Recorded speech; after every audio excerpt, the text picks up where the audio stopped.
Chers compatriotes, au seuil de cette année nouvelle 2012, je vous adresse à vous toutes et à vous tous mes vœux les meilleurs, des bonnes et heureuses années 2012. Nous avons eu toujours l'habitude, à la fin de chaque année, de nous adresser les vœux de bonheur, mais ça a toujours été un bonheur irréel.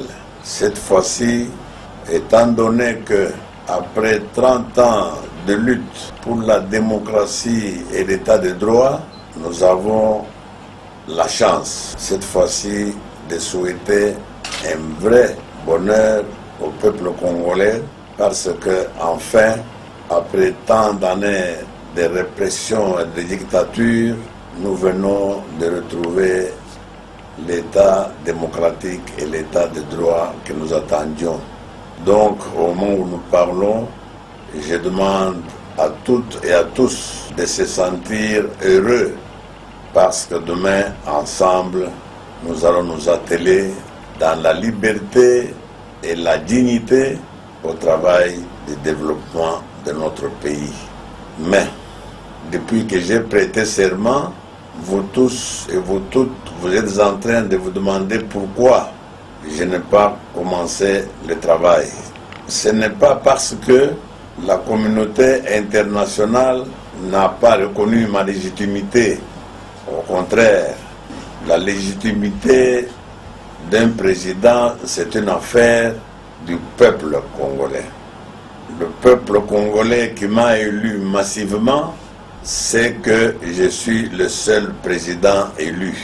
Et il l'a montré le 23 décembre dernier lors de ma prestation de serment par le déferlement de milliers de personnes qui s'étaient rassemblées autour du stade de Martyrs. Le peuple l'a aussi démontré par les manifestations grandioses organisées par nos compatriotes de la diaspora pour montrer à la communauté internationale, c'est ainsi que depuis ces manifestations et surtout celles de l'intérieur du 23 décembre dernier, face à la prestation de l'ancien chef de l'État qui lui a prêté serment dans un camp militaire, il n'y a plus, ni à l'extérieur, ni au Congo, de doute sur la personne qui a été élue par le peuple congolais lors des élections du 28 novembre dernier. Mais, malgré ça, vous voyez que je n'ai pas encore commencé le travail. Pourquoi? Parce que pour commencer le travail, un chef d'État élu doit réunir deux réalités. D'abord, la légitimité. Or, celle-ci ne pose aucun problème parce que je suis sorti victorieux des élections du 28 novembre dernier.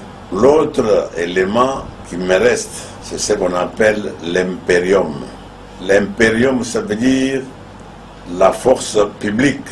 Cette force publique se trouve dans l'armée nationale congolaise et dans la police nationale congolaise.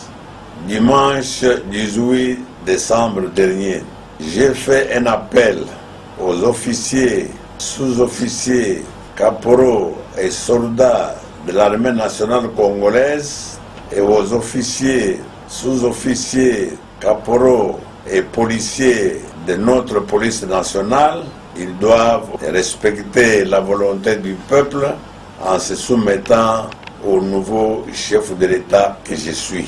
Je demande à toutes les Congolaises et tous les Congolais qui ont une relation quelconque avec nos compatriotes qui sont dans l'armée ou dans la police pour leur expliquer qu'ils n'étaient pas au service d'un individu, ils étaient au service de la nation.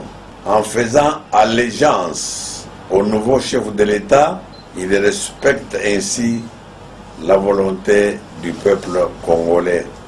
Je dois me contenter ce soir de ce message auquel j'espère que tous les Congolais et toutes les Congolaises vont répondre pour que je puisse commencer le travail pour lesquels vous m'avez élu. Que vive la République démocratique du Congo et que Dieu nous bénisse tous. Merci.